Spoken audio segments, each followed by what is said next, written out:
Welcome to Broadband Breakfast Live Online for Wednesday, April 14th, 2021. I'm Drew Clark, editor and publisher of Broadband Breakfast, and I am very pleased to welcome you to another episode of our discussion about financing broadband. In fact, last week we had a great discussion about the array of thoughts and actions that are potentially taking place on the federal level in regards to broadband. This week we'll be sort of flipping the lens, so to speak, and talking about the perspective of a broadband provider and those who are assisting broadband providers. But before we get to our topic, I just want to call out to everyone. Broadband Breakfast is a news and event service. We focus on better broadband, better lives. I hope you've noticed and enjoyed the greater speed on Broadband Breakfast. We're all about faster speed, so we're happy to report our website is performing much better in the last 24 hours. So I encourage you to check that out, all of our stories on the site. We also are here every Wednesday at 12 noon Eastern Time. Next week, we'll be focusing on intellectual property and fair use, so broadening out a little bit topic-wise. And then on the 28th, we'll be talking about today's infrastructure with tomorrow's speed. And I also want to give a quick shout out to Broadband Breakfast sponsors, including STL Network Services, which provides future-proof design, right product, and on-time execution for your broadband project. Broadband Now, which does research on social, economic, and political issues surrounding the digital divide and broadband's impact on American life. Positron Access, which provides products that increase bandwidth and distance covered within core and residential networks, as well as Utopia Fiber, the largest open access network in the United States. So returning to today's topic, which will be focused specifically on this question of financing broadband, we've got four excellent guests, and I'm going to go ahead and open them up to our view. I've also included Mela Goodrich in this view. She is our development associate at Broadband Breakfast. She does a fabulous job bringing all of these panelists together week after week. And this is kind of an eclectic bunch, and I'm really happy for that, pleased for that, because we have people who are financing broadband, supporting those who are financing broadband, who know a lot about broadband and who are doing broadband. And so we really want to get all of these perspectives, but again, with the focus on how you can get financing for your broadband project. So just a shout out to Mela, and please feel free to reach out to her, Mela at breakfast.media, if you have thoughts, ideas, or suggestions for future events. Thank you for being with us here. And let's go ahead and turn now to you, Jeff. Jeff Johnson is the lead communications economist in CoBank's Knowledge Exchange Research Division. And we're going to hear from him first, and following I'll just introduce briefly everyone up front, if you don't mind. Following Jeff, Tim Herwig, who's a district community affairs officer at the Office of the Comptroller of the Currency, OCC, as he'll tell us, is very involved in broadband, believe it or not, and has some really interesting takes and approaches to this. Christopher Mitchell almost needs no introduction. He has been a guest before on our Broadband Breakfast Live Online, and he's the director of the Institute for Local Self-Reliance Community Broadband Network Initiative. And we're actually working with Community Broadband Network Initiative on a variety of research projects and journalism projects in the broadband space. And following Chris will be Lauren Methana, who's Director of Economic Development and Community Engagement at Mid-Atlantic Broadband, which is actually quite well known in the broadband space, but maybe less well known in the public space. So Lauren will look forward to hearing more about MBC and the great things you're doing on broadband. So with that, let's turn it over to you, Jeff, for a little introduction about yourself and your thoughts on our topic here today. Great. Well, thanks so much, Drew, for having me. It's a pleasure to be here with you guys today. So CoBank's not exactly a household name. So a little bit about the bank. We're a $150 billion private bank, and we provide loans and financial services to rural America. So that includes the agribusiness, so farmers, ranchers, specialty crops and dairy and so forth. And then we also provide loans and services to the infrastructure community. So that's power, water, and energy, and of course, communication services. So That includes local exchange operators, local cable companies, local wireless operators, data center providers, tower operators, fiber transport companies, et cetera. And I am the lead economist within the communications group. I've been in the communications industry for my entire career. Prior to CoBank, I was a Wall Street analyst covering tech, media, and telecom. And before that, I was in the wireless industry on the operator side with various product management and business development roles. And so, yeah, I'm excited to be here today. There's a whole lot going on to talk about with respect to sort of public-private partnerships and the various programs that are being put forth by the federal and state governments. And then, of course, the infrastructure bill that was recently introduced, or the proposed one that is, by President Biden, and the associated money that's going towards building broadband networks. So a whole lot to talk about. We're actively involved in this space from a lending standpoint, from a letter of credit standpoint. So look forward to sharing our thoughts on all of this from a financing standpoint. Jeff, if you don't mind, let's just get a little bit more about CoBank up front. In particular, what's the process for a broadband provider that wants to get a loan from CoBank? Are you kind of a lender of first resort, last resort? How would you kind of characterize your role in that broadband financing space? Yeah, so I mean, we're like many other commercial banks out there. So getting a loan from CoBank is not too dissimilar to getting a loan from JP Morgan or Citibank or whoever that you might look at. So the process, I think, is very similar.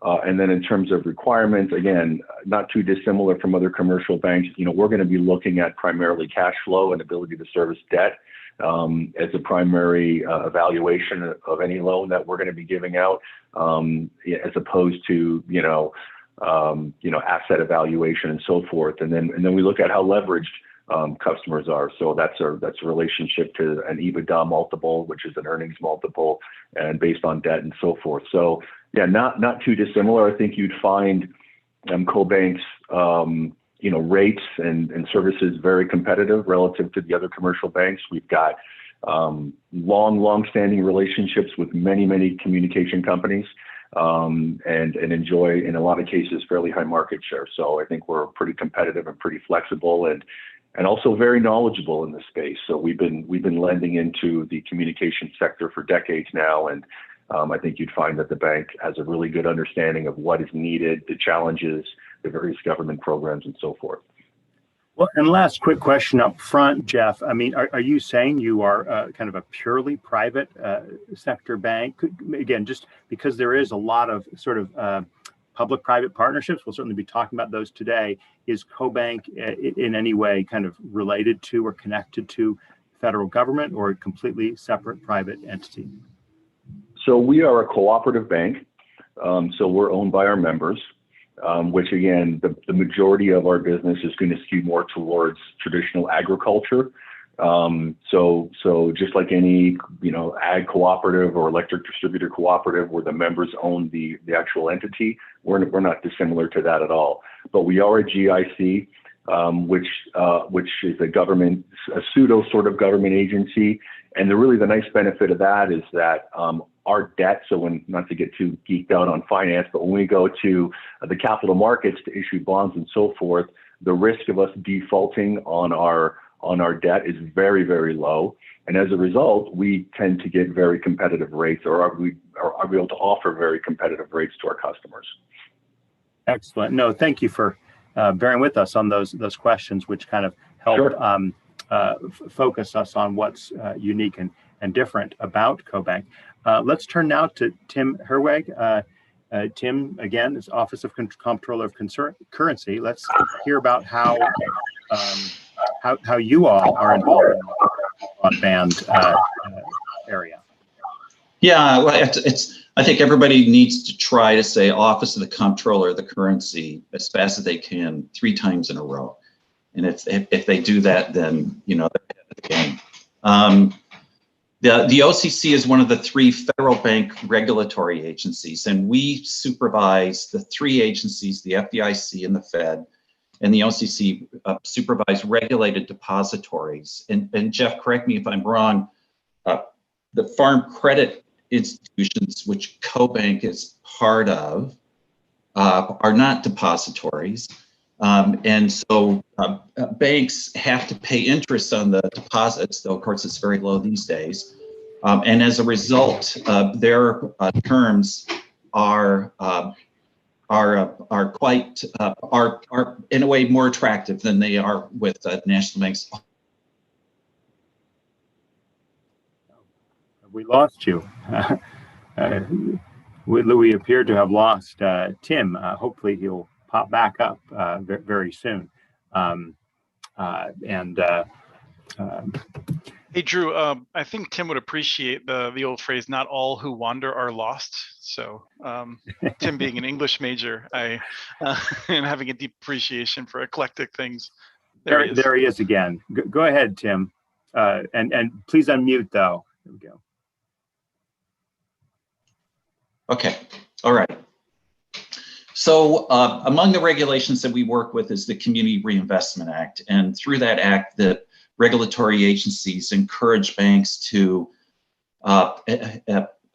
invest or lend in activities that support access to the financial services marketplace for low and moderate income people and people living in low and moderate income areas. And it's through that we have found ourselves involved in broadband, and in my work in particular, it regards broadband infrastructure in rural areas.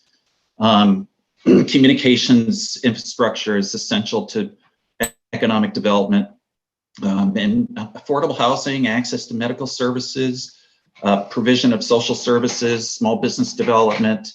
And so we're particularly interested in encouraging banks to lend or invest in this area and encourage the recipients thereof, smaller in particular fiber providers, to seek out options of private financing from banks and the governmental guarantees that oftentimes go along with that, which makes it more affordable and less risk adverse for banks to undertake that.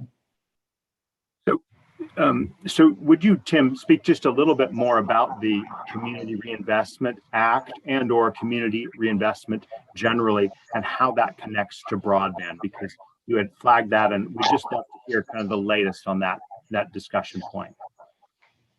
Yeah. Just one other quick note. So,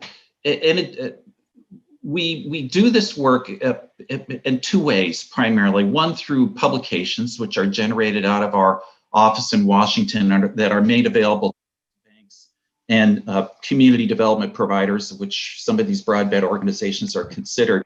And then also through direct outreach, which is the kind of work that I do, speaking on webinars like this and reaching out to banks and community organizations directly. A few years ago, the CRA's Q&A, if any of you are familiar with federal regulations, there's always a Q&A which accompanies it, which is sorts out how to practically comply with the regulation, added to essential infrastructure financing of broadband infrastructure in rural areas, generally speaking. And because of that, the regulatory agencies stepped up their involvement in broadband. Right now, things are a little complicated. The OCC has gone its own way in terms of making changes to the CRA. The Federal Reserve Bank is in the process of doing so itself, and the FDIC is patiently observing how this will play out. And so the consideration under the CRA given to national banks and federal savings associations, which the OCC supervises, is now somewhat different than it is for FDIC or Fed supervised banks. In particular, the OCC will give consideration for a fiber network that partially serves low and moderate income people living in low and moderate income areas or distressed middle income areas, while the other agencies at this point are still looking at a primary impact. So it has to be over 50% to be considered. It's all reg speak. But the point is that there are regulatory incentives for being involved in financing broadband. Well, thank you for that. Tim, to explain that a little bit. And a long time ago, I actually worked as a reporter at American Banker, so I have some degree of knowledge of these banking regulatory institutions, and it's probably even one degree of complexity up from telecommunications regulation, although close, right? I mean, they're both deep in the weeds there. So thank you for that brief introduction, Tim. We will look forward to diving in more on this here as we get into the rest of the topic. Let's turn to Chris here. And Chris, you again have such a wide purview of the subject. Could you tell us a little bit on those two topics we chatted about briefly beforehand? Go for it. Yes, and let me say to start that Tim is someone who has done tremendous amounts of work that I deeply respect, and I think many people may not realize how many years he's put into really making sure that a massive apparatus of the federal government is using the banks to move forward and to enable local investments and to improve digital literacy and things like that. So one of the things I tell people is that you don't always have to understand what Tim is saying, but you need to know that your bankers need to know what Tim is saying. For those of us that aren't in that area. I work at the Institute for Local Self-Reliance. I help to run muninetworks.org, where we run stories in collaboration now with you, Drew, in many cases. And one story that we have up right now is very related to this. Someone that Drew knows very well, a longtime writer for Broadband Breakfast, Jericho, she wrote an article for us that runs down all of the current opportunities from the American Rescue Plan for that are available, with some details about how to access them for communities. And I would expand that to local providers that could work with communities to expand internet access. So muninetworks.org is the lead story right now, with a bunch of information about each of the programs. And there's other resources out there available too. And then finally, I just want to note, we are doing different shows related to this as well on Connect This. Well, I should say Connect This, but it's a new show that we're doing on YouTube Live TV, and you can check out our social media to learn more about that. There are so many different ways that municipalities can move forward that we're not going to be able to get in depth on any of them. But I think the important thing is not to get locked into a single idea that one has to issue bonds or a specific type of bond, but rather that there are a variety of ways to move forward. One is certainly to seek out grants. There's a number of challenges with that. And I think sometimes people don't appreciate the paperwork required and the extra work that can go into those, the obligations that may come with them. We're in a temporary period where the American Rescue Act has brought many different pots to bear for localities to access, one of which we don't even know the rules for yet. That's the broadband program that the Department of the Treasury will be releasing to states, and states will be able to access that, and presumably that will filter down to communities in some way. So there's a lot of areas to keep an eye on. One area that I think is important that cities don't always appreciate is that cities are paying someone to connect their municipal facilities, public safety, schools, which may be taken care of via E-rate, but can also be used holistically to improve connectivity around the country, around the region, depending on how that's constructed. Even water utility services, someone's connecting all of those. And if the community itself takes it over, or if this community uses those opportunities deliberately with a partner, you can leverage that large expenditure to better connect communities, the residents and businesses, by making sure that you are working with someone that has an interest in providing high quality access to everyone. Because just connecting those facilities is a steady recurring revenue that ISPs love, whether they're the city themselves or private companies. And then there's special districts that I think are worth discussing. We often think of this in terms of Ammon, Idaho, or public utility districts such as Kitsap in Washington State, where specific zones, think neighborhoods or areas of 100 to 500 homes maybe, work together, and whether they officially tax themselves or they come to some other form of joint agreement, they work together to get the infrastructure that they need. And there's different state approaches to this that have to do with how one structures this, but those are generally called special districts or improvement districts. So that's I think, a quick overview of several different ways. But Drew, let me let you redirect as you would like. Why don't you also speak to the question of private providers, private entities that want, or co-ops, right? Which are kind of a species of private, a bit of a hybrid, right? Of course. How would you approach it from their shoes in terms of navigating the process of securing financing? And I think it's great the way you lay this out.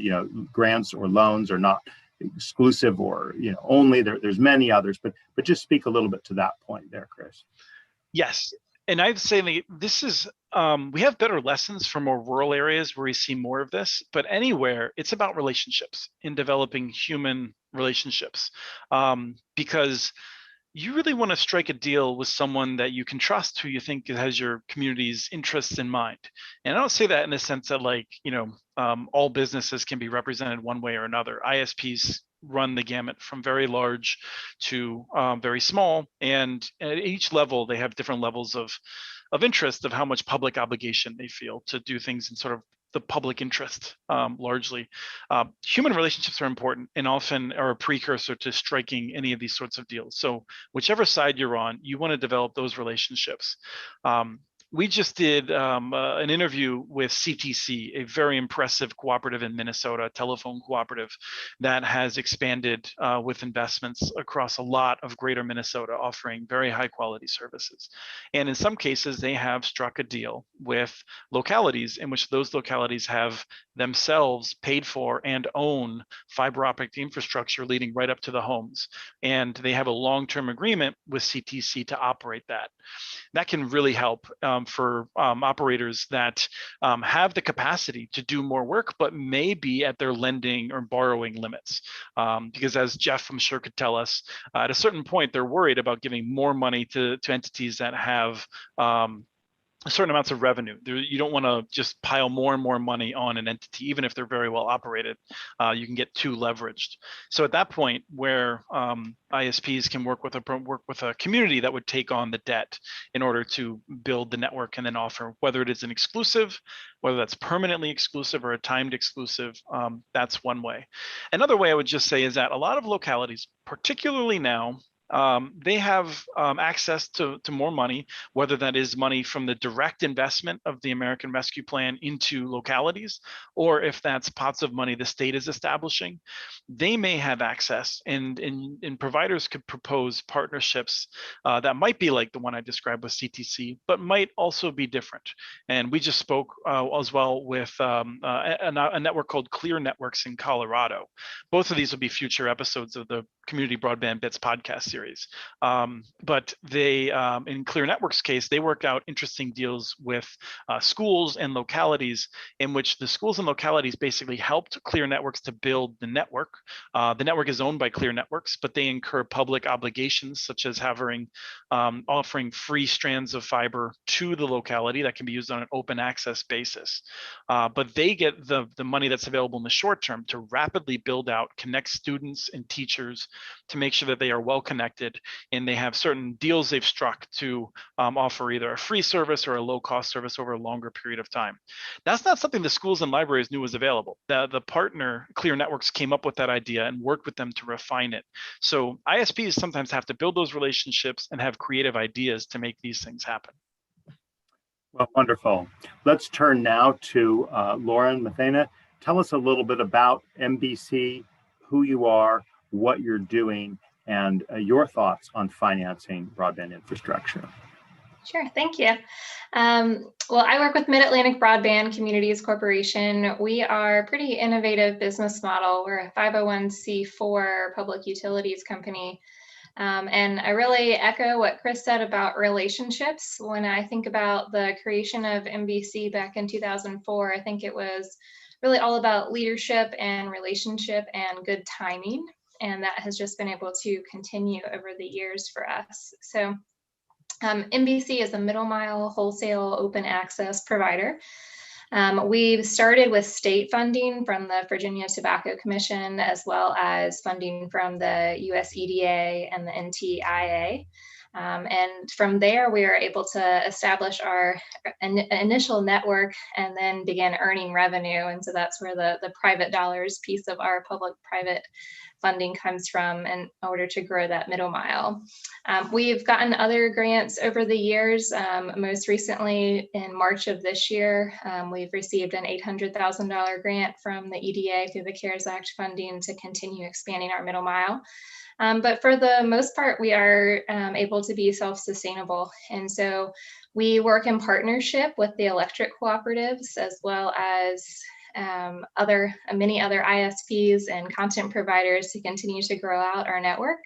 But we're pretty lean as an organization. We're only about 20 FTEs right now. And we definitely continue to look at these new funding opportunities and how we would need to upsize our staffing to work with our communities and our ISP partners to keep growing.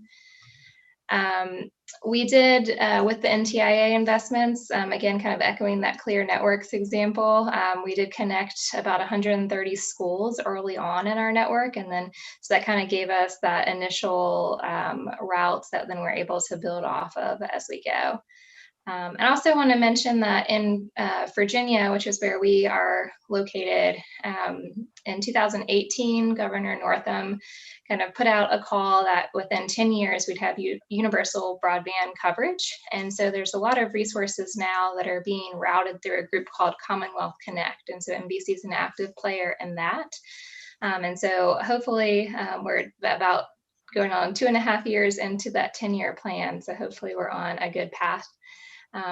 Drew, I'll let you kind of direct me to dive more into. Let me ask you just a little bit, if you wouldn't mind, Lauren, tell us a little bit about the relationship of NBC and the last mile providers in your area. You've described yourself as a middle mile wholesale open access, which is great. So how do you fit in? How do they relate to you? What are their financing needs versus your financing needs? Well, simply put, they're our customer. I know that a lot of times when I'm out in the community, the community economic developers, the colleagues that I have, they don't always understand our role as middle mile. They want last mile. And really the best I can do is make sure that they know who their networks are that are serving their area. So again, those networks would be our customers. NBC is not in the last mile business because then we'd be competing with our customers. So kind of simply put, those ISPs are our customers. And then again, as Chris mentioned, there's more funding out there than there ever has been before. We definitely see it increasing at a state level in Virginia. I heard it put really well by the Virginia Economic Development Partnership president, Stephen Murray. He felt like funding was not the biggest challenge. It's really just having the tenacity to go after it. It is a lot of paperwork, obviously, to go through grants, but the funding is there. So where we've seen some localities be successful is they've got to give someone the responsibility that going after those grants is pretty much their number one responsibility. In some counties, that's the county administrator. In other counties, it's the IT person. In other counties, it's the economic developer. But if your locality doesn't know who your one person is, then you're not really on your way to getting started. And so Commonwealth Connect has put together a community guide, and that is the number one step, is identify your local government point of contact. Who's going to own these grant processes? From there, for most of the Virginia grants, then you've got to put out an RFP to identify your ISP partner. And so again, those ISPs are our customers. And so once that ISP is partnering with the locality, then we're going to help kind of on the back end from the ISP side. If they need us to build so that they can build, that's kind of where we fit into this puzzle. Well, excellent. Thank you for that great introduction to NBC. So let's actually go ahead and turn to Jeff and open up to a kind of a wide-ranging discussion here. From the perspective of CoBank, right, what are some of the issues that you see broadband providers, whether, let's just say, middle mile or last mile, also kind of rural versus urban, or if you have got any kind of urban, suburban, and what do you kind of, from speaking from their shoes, what are the things they need to be familiar with and to know as they consider funding options. Because again, at some level, there's this kind of jarring disconnect where there's lots of money being talked about on the federal level, but when you're actually trying to build your project, it's not as though money grows on trees, right? So Jeff, what are some of the things that you would advise broadband providers to think about?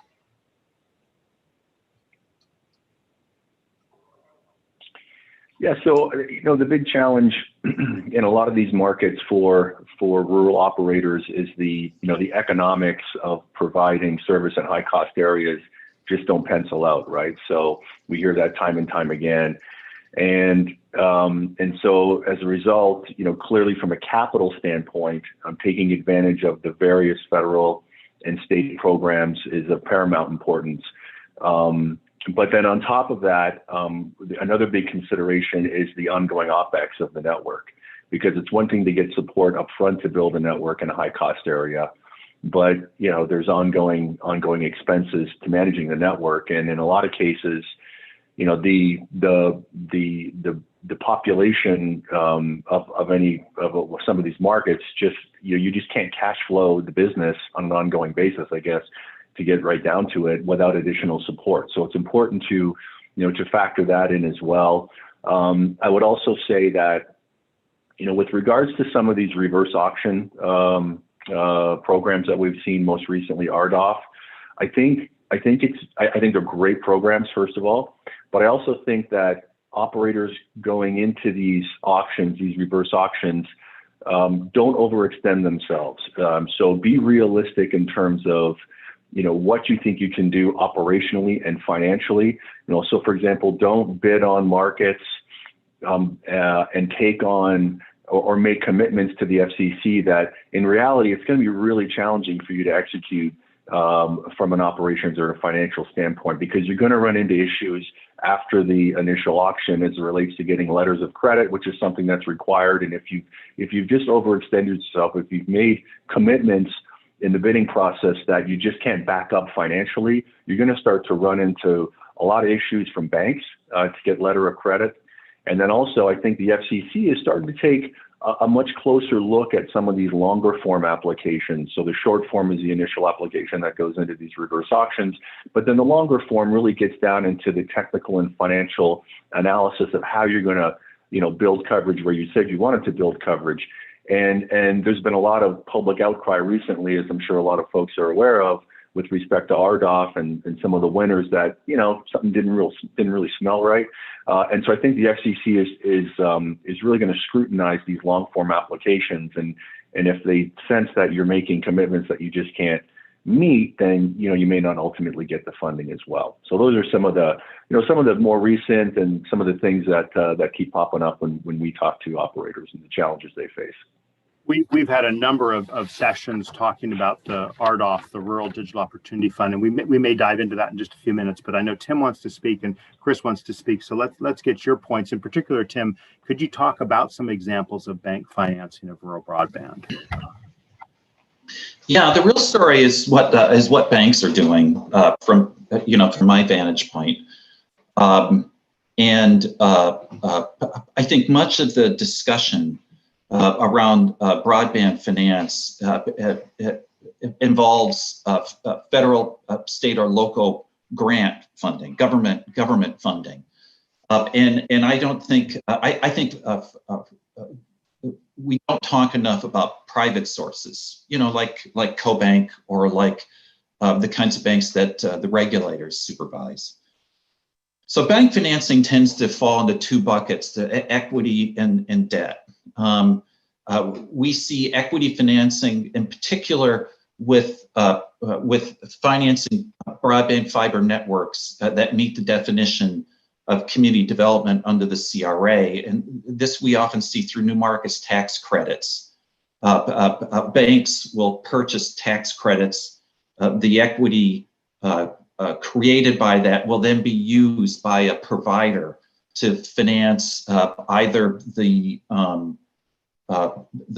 usually the build out of a fiber network, both middle and last mile. We tend to see most of that. So and then it's mostly fiber to the home, fiber to the business.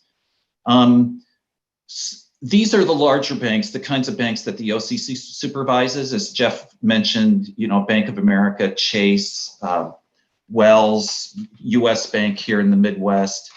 They tend to operate at sort of 20,000 feet. And so doing tax credit investments is an effective, practical way for them to support broadband infrastructure expansion. On the debt side, we see mostly community banks, and these are banks oftentimes with less than $500 million in assets, which in terms of staffing looks a lot like a small business. So these are small operations. And then they tend to do construction lines of credit that they will then term out, over a specific period of time where interest is amortized. Or I often see bridge loans. So for example, Reservation Telephone Cooperative, which is located on the Fort Berthold Reservation in North Dakota, received USDA RUS Reconnect funding, both grant and loans. But there's a lag between the time USDA awards the grant and the time where they actually fund it or the loan. And so in this case, RTC went to First International Bank and Trust in Watford City, North Dakota, just to the west of the reservation. And then Watford City gave them a bridge loan to bridge that period between the award and the funding of the grant. And then they also provided construction financing for putting the fiber in, building relay stations around town, or the towns that the fiber went into. And so it's fairly straightforward commercial construction lending. Sometimes it's secured, sometimes it's unsecured. It depends on the kind of equity that the business has. There's a network called CTI, I think it's telecommunications, in Lawrenceville, Illinois, which is a little southeast of Springfield. This company is owned by 3 individuals, one of whom is high wealth. The bank that lent to them to finance the expansion of their network, and I should say that they started out as a cell phone business, and then they've expanded into a fiber optic broadband business. But the bank took security of this individual owner's wealth, but also they took as security the actual fiber, which is interesting. I hadn't necessarily seen that before.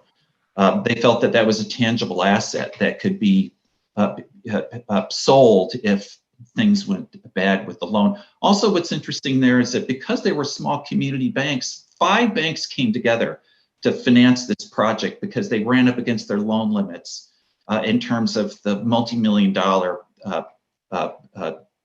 capital needs to do this particular project. What I find is that with the smaller banks, the CRA is far less a factor.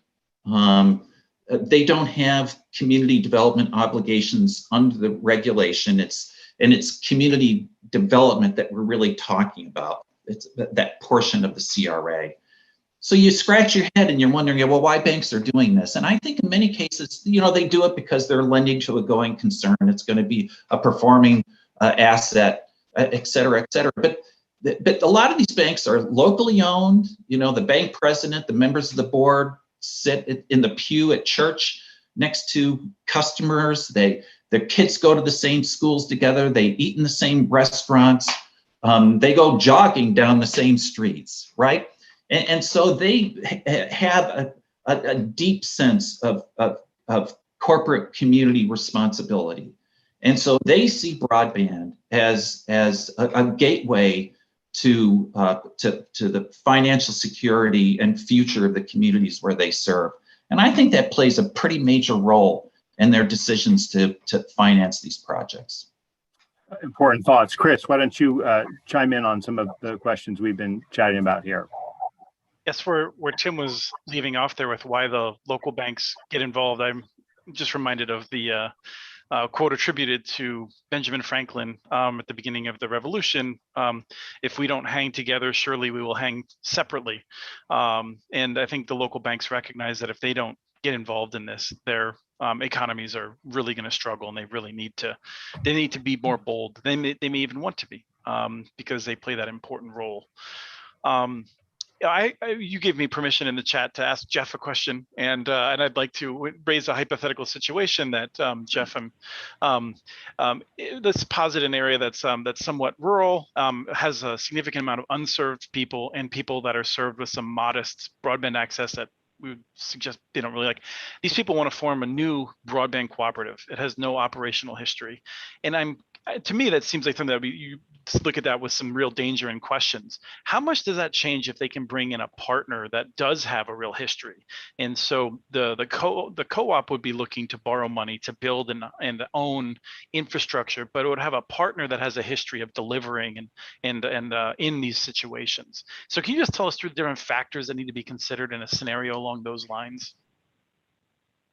Yeah, so there's always a lot of factors that go into making a decision to lend money, right? Again, as I mentioned earlier, the big factors are going to be cash flow and existing leverage and so forth, but operational capabilities, management, experience, competitive nature of the market, the type of technology that's being deployed, whether it's fixed wireless or fiber, all of that's going to factor in to a decision on how much will be loaned. And then, of course, to what extent has the entity been able to take advantage of the various, federal and state and local programs to fund these networks? So it's a tough question to answer. I mean, to give you a real specific one.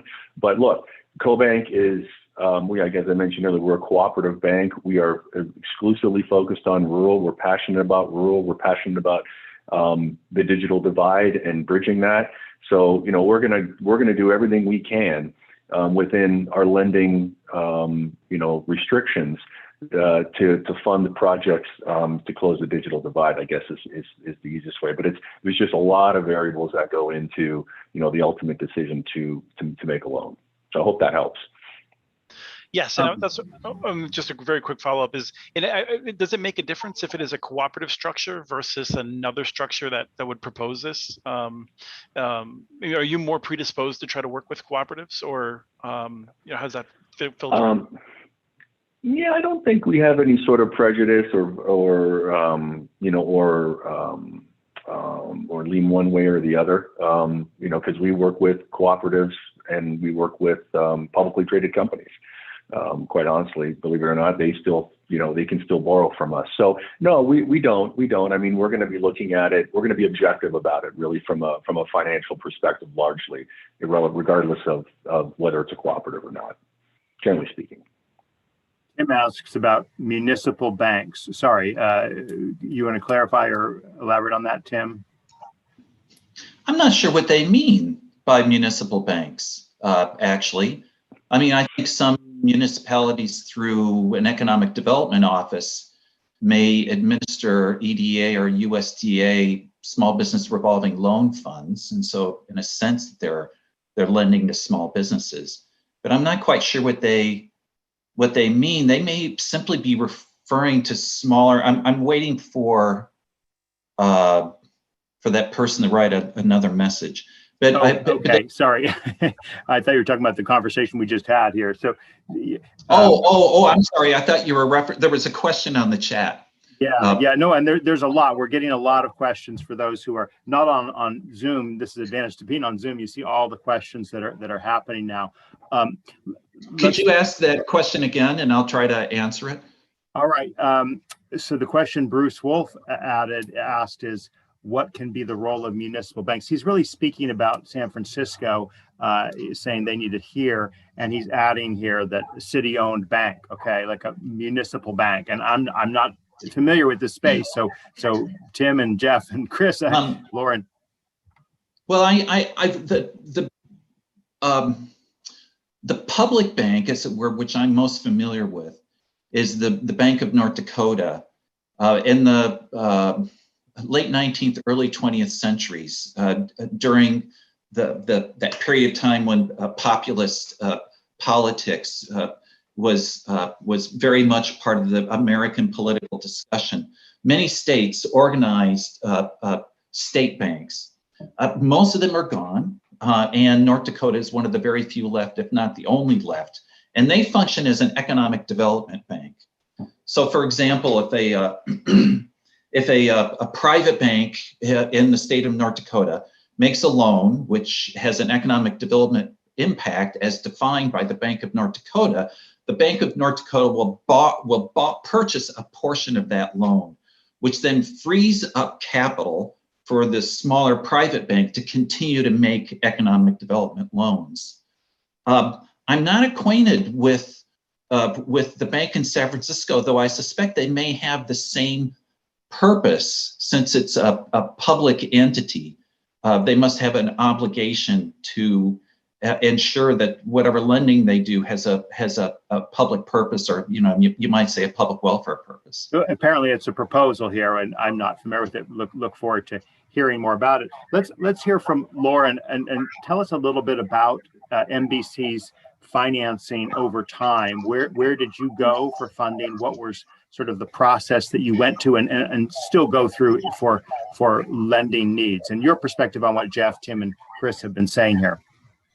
So, and Virginia was one of a couple states that took the tobacco settlement dollars that was national and decided to manage it themselves. So we have the Virginia Tobacco Revitalization Commission, and MBC's primary service area is in that footprint. And so the Tobacco Commission has been a major partner so that we can use state funds to match federal funds. And so over time, it's been about $60 million that the Tobacco Commission has invested in MBC. And so we've been able to pair state and federal grant applications together so that we're using state dollars to help build that match. So it's not just coming straight from MBC's revenue.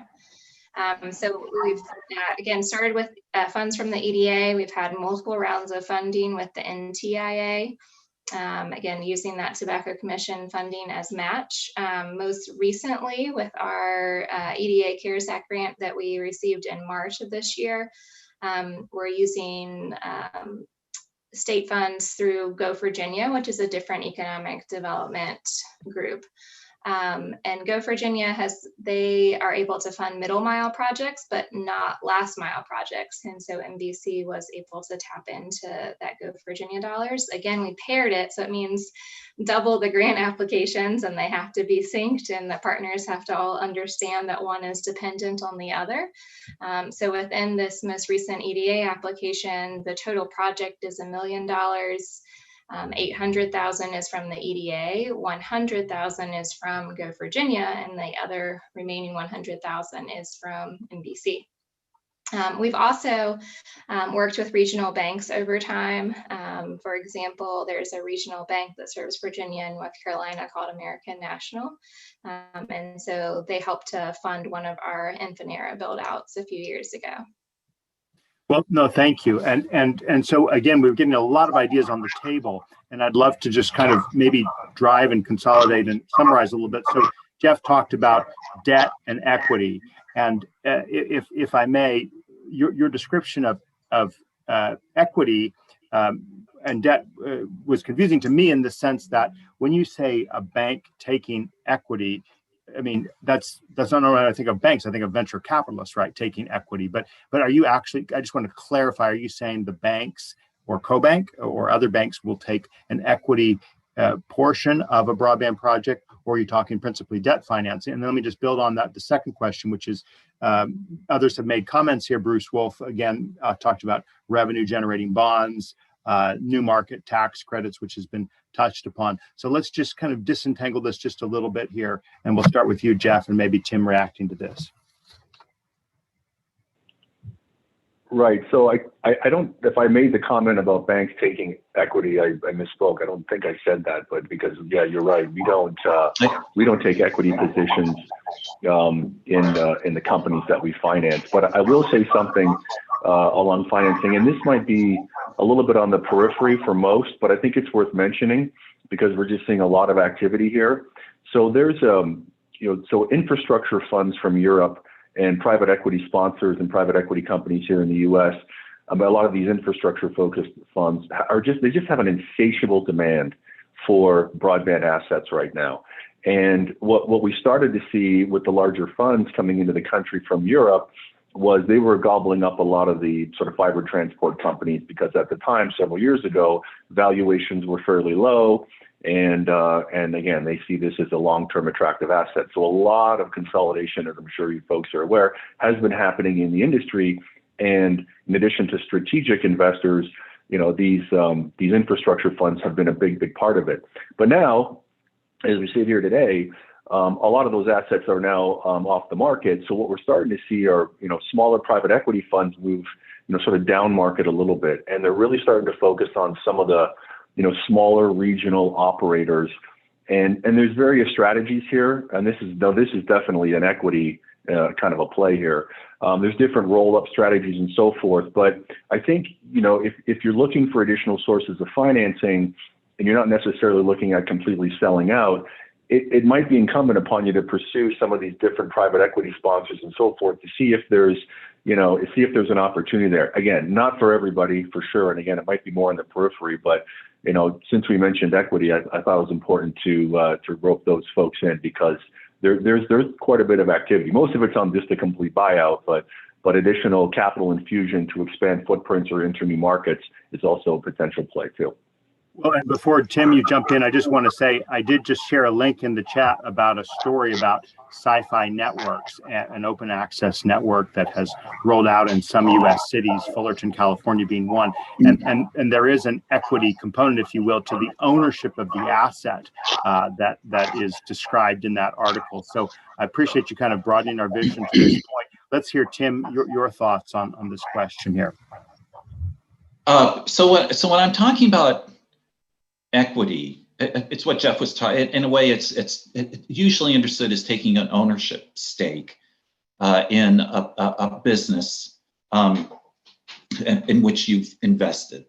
In the case of tax credit transactions, which is what we usually talk about with respect to equity in banking, the bank invests in this case, a broadband network. There's one in Ashtabula, Ohio, that US Bank was involved in. And so they essentially purchased tax credits. So they would buy $1 million in tax credits. This would take the form of an equity investment in the business. So the business can then use this equity to borrow against. And what the bank receives is money back against its tax obligation. So you may put in $1 million, and then you would get $1,250,000 back in tax credit, and so you pay $250,000 less in corporate tax on that particular transaction. But the key thing is that it has to have the entity in which the bank is investing. It has to have a public welfare purpose.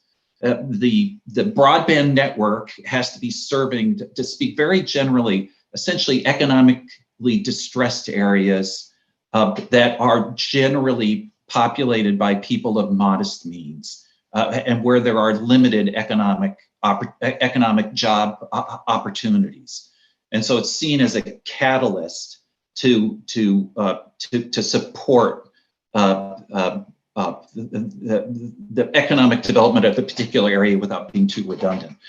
And so that's really what we're talking about when we talk about equity. It's an example. You're on mute, Drew.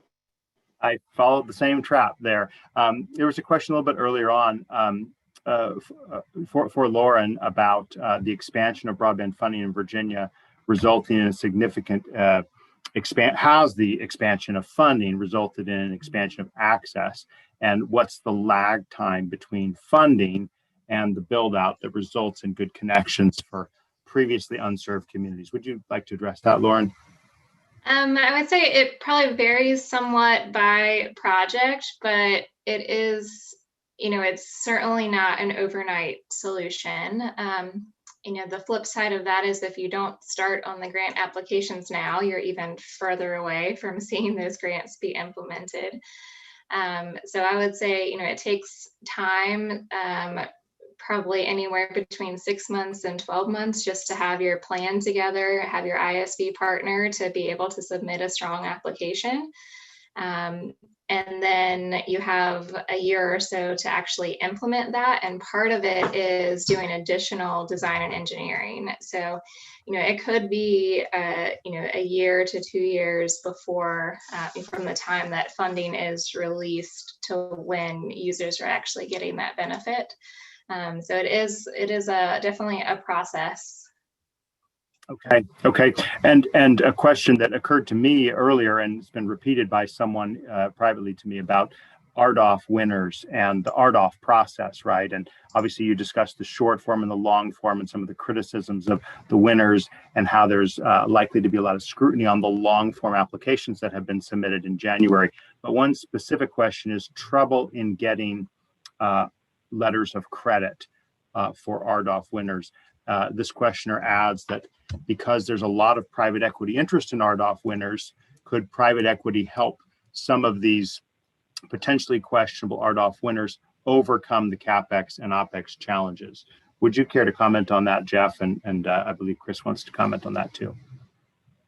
Yeah, sure. So from a bank's perspective, if an Artoff winner, let's just say overextended themselves, right? So they're expected to receive funding that far exceeds their lending capabilities.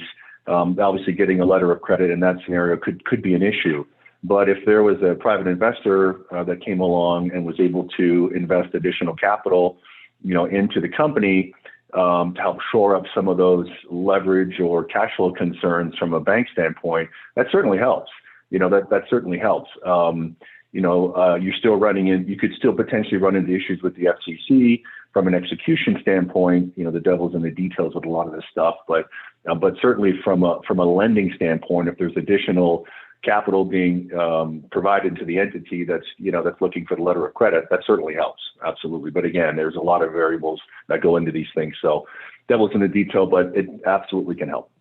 We like to stop right at the top of the hour, so I'm going to let Chris chime in on this, but that'll also be your closing comments, and then we'll hear from Lauren, Tim, and Jeff if you've got anything further to add in conclusion. Go ahead, Chris.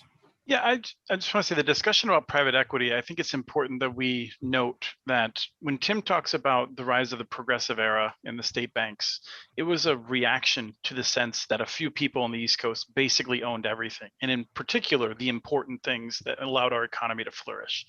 When Franklin Roosevelt and Harold Ickes decided to move forward with co-ops to electrify the rural areas, it wasn't just because co-ops are awesome, it was because co-ops represented distributed ownership and prevented the moneyed interests from controlling everything.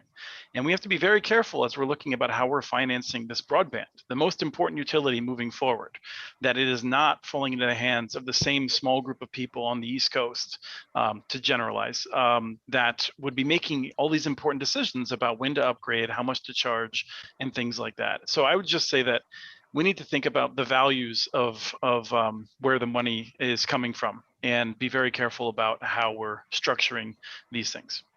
Important thoughts there. Lauren, let's hear any concluding thoughts you have on this topic or the topic of our panel. Just from that locality perspective, again, I spend a lot of time interacting with our community economic development partners, and the biggest thing is building those relationships and keeping that determination. And if you haven't already started, start today, because it is a process and it does take time. So just keep going. Thank you, Tim. I just want to second what Chris said. As a good Midwesterner, I was taught to be skeptical of these Eastern effetes. So, at any rate, I was just going to share a bit more information, which is to say that banks often will look at federal state grants as a kind of equity, in a sense, something that the bank can lend against, can take somehow security with, or they look at just spreading out the risk. So if this broadband provider has some grant dollars that they can dedicate to this project, that means that less the bank has to lend, and that minimizes their risk, and it makes it a more attractive deal for them to get into. But the last thing I just want to say is that mostly what I'm talking about are the community banks who lend. They're the folks with feet on the ground and who have the greatest stake in the success of the of an operation. Let's hear some closing thoughts from Jeff, and then we'll thank our guests. Yeah, just very briefly, just to build on something Lauren said around partnerships, and Chris, I can tell you that we've seen a lot of successful, not always, but a good number of successful partnerships between telcos and electric distributors. You know, they have very interested in deploying broadband in their markets. There's a lot of network efficiencies that they can derive, and they've got very strong balance sheets and very good customer relationships. So I would implore those, if you haven't looked at those types of relationships, they can be very effective. Well, wonderful. Thank you so much to each of you. Before we thank our panelists, I just want to remind you that we'll be back next Wednesday, April 21st, with a discussion about intellectual property and balance. And then on the 28th for a discussion about today's technology, tomorrow's speeds, or maybe vice versa. And I also want to thank our sponsors, including Utopia Fiber, STL Network Services, Positron Access, and Broadband Now. On behalf of Jeff Johnson of CoBank, Tim Herwig of the Office of the Comptroller of the Currency, Christopher Mitchell at Institute for Local Self-Reliance, and Lauren Methana, I'm Drew Clark of Broadband Breakfast. Thank you for being with us. We'll see you